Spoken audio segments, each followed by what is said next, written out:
గతంలో నుంచి కూడా కాంగ్రెస్ పార్టీ పట్ల మీరు మాట్లాడినటువంటి మాటలు కొద్దిగా హాట్ కామెంట్గా ఉండేది, పార్టీ ఫేవర్లో ఉండేది. అరే కాంగ్రెస్ పార్టీ కూడా ఉన్నాడు రా వాయిస్ ఇచ్చేటోడు అనేటువంటి. నేను 2004 నుంచి రాజశేఖర రెడ్డి గారు సీఎం అయిన దగ్గర నుంచి అసలు ఆ ఎయిర్పోర్ట్ రావటం కానీ, మేము బాగుపడింది కానీ, బాగా మా ఏరియా డెవలప్ అయింది కానీ రాజశేఖర రెడ్డి గారు సీఎం అయినకి. అంతకుముందు షాద్నగర్ అంటే కొద్దిగా అటు పడేసినట్టుండేది.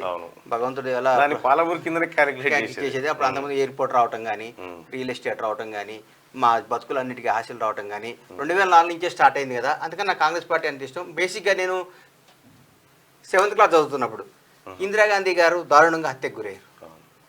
ఆ రోజు నుంచి మనసులో పెట్టి నాకు ఎందుకు కాంగ్రెస్ అంటే అభిమానం, చాలా ఇష్టం, చాలా ఇష్టంగా ఉండేది. అంతేగాని నేను అంటే గతంలో టీఆర్ఎస్ పార్టీ అధికారంలో ఉంది 10 ఏళ్ల పాటు. ఆ పరిపాలనా కాలంలో ఎట్లా సస్టైన్ అయ్యారు మరి కాంగ్రెస్ పార్టీ? ఫస్ట్ 5 ఏళ్ళు మాత్రం మన ఇబ్బంది పెట్టలేదు కన్నా.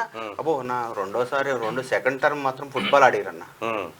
అయ్యమ్మ ఆయన ఆ భగవంతుడు ఉన్నాడు కాబట్టి, ధర్మం ఉంది కాబట్టి, భగవంతుడు దేవుడు ఉన్నాడు కాబట్టి, న్యాయం ఉంది కాబట్టి, నేచర్ ఉంది కాబట్టి ఈసారి టీఆర్ఎస్ ఓడిపోయింది కానీ అన్న. అమ్మో టీఆర్ఎస్ గెలిస్తే కొంపలారిపోయాను. చాలా పెద్ద ప్రాబ్లం ఉండేది. జనమే పొరపాటు చేసిరు అంటాడు కేసీఆర్. ప్రజలే పొరపాటు పడ్డారు. చాలా తెలంగాణ ప్రజలు ఎంత గొప్ప వాళ్ళు అంటే భారతదేశం మొత్తం మంట పెట్టకుండా భారతదేశాన్ని కాపాడారు. తెలంగాణ ప్రజలు దేవుడితో సమానం. తెలంగాణ ప్రజలు ఎంత దేవుడితో సమానం అంటే ఈసారి గెలిచి ఉంటే మంట పెడతాడు కేసీఆర్ గారు. ఆ మంట లేకుండా అయిపోయింది కాబట్టి తెలంగాణ ప్రజలకు భారత ప్రజలందరూ రుణపడి ఉండాలి. అరే నాయన మీ మంటలు గింటలు మా దగ్గర లేవురా నాయన, మా గిట్రోలు మా దగ్గర లేదురా నాయన అని చెప్పి వాళ్ళు రుణపడి ఉండాలి మనకు. అసలు ఎందుకు కేసీఆర్ ఓడిపోవడానికి కారణం ఏంటంటే ఇగో అన్న, ఇగో నేను అనేది ఎవరికి వచ్చినా సరే భగవంతుడికే రావద్దన్న. నేను అని, మనము అని రావాలి, మనందరం ఒకటని రావాలి, నేను అని రావాలి. ఇవాళ మంచిగాని రేవంత్ రెడ్డి గారు 90 రోజులు అయింది. ఏ రోజైనా సెలవు పెట్టిండా? ఏ రోజైనా 100 రోజులు 100 రోజులు అయింది. కరెక్ట్ 100 రోజులు అన్న రేవంత్ రెడ్డి గారి పరిపాలన. 100 days కి బండ్ల గణేష్ గారు ఈ 100 రోజుల్లో రేవంత్ రెడ్డి గారిని అన్నాను, ఒక ఎమ్మెల్యే కానీ, ఒక కౌన్సిలర్ కానీ, ఒక వార్డు నంబర్ కానీ, ఒక తెలిసిన ప్రతి ఒక్కళ్ళు కేక్ వాక్ టు హోమ్, ఇంటికి పోతున్నాం, కింద కలుస్తున్నాం. ఫోన్ చేస్తే ఏం చెప్పాలి భయ అన్న ఉన్నారా అంటే, అన్న ఇవాళ బిజీగా ఉన్నాడు, రేపు 10ంటికి రా అంట.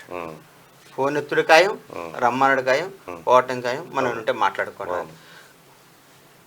బైగాడు ఆయన రాష్ట్ర ముఖ్యమంత్రిగా నాకు అనిపించలేదు. ఏమని ఇంట్లో పైన పెద్ద అన్న ఒక ఎమ్మెల్యే దగ్గర పోవాలన్నా ప్రోటోకాల్ ఉండదు గతంలో. అవును, ఒక ఎమ్మెల్యే దగ్గర కూడా చెప్పకుండా వస్తే ఎట్లా అనేది, ఒక ఎమ్మెల్యే చెప్పకుండా వస్తే ఎట్లన్నా మాకు లైఫ్ ఉండదు అనేది. రాష్ట్రానికి ముఖ్యమంత్రి, భారతదేశంలో ఒక తెలంగాణకు ఒక ప్రత్యేకమైన స్థానం ఇవ్వాలి. ఆ స్థానానికి ముఖ్యమంత్రి ఉండి కూడా మామూలుగా పోతున్నాం, కలుస్తున్నాం, పలకరిస్తున్నాం. ఇది కావాలి కానీ, అందుబాటులో ఉండే నాయకుడు కావాలి కానీ, ఓయమ్మ సీఎం గారిని కావాలంటే తిరుపతి దర్శనం అని అవుతుంది కానీ ఇక్కడైతే రా అన్న ఫీలింగ్ వస్తే ఎవరికైనా రాదా అన్న? ఓటు కదన్నా. ఒకసారి కొలువు వస్తే 60 ఏళ్ళు ఉంటే వాడు ఏం చేసినా నడుస్తుంది, ఏసీబీ రైడ్ చేస్తే తప్ప. అంతేకన్నా, ఏసీబీ రైడ్ చేస్తే తప్ప ఏం చేసినా వాళ్ళదే రాజ్యం కదా. ఇది 5 ఏళ్ళకి నా కొడుకులు రెడీగా ఉంటారు గుద్దు.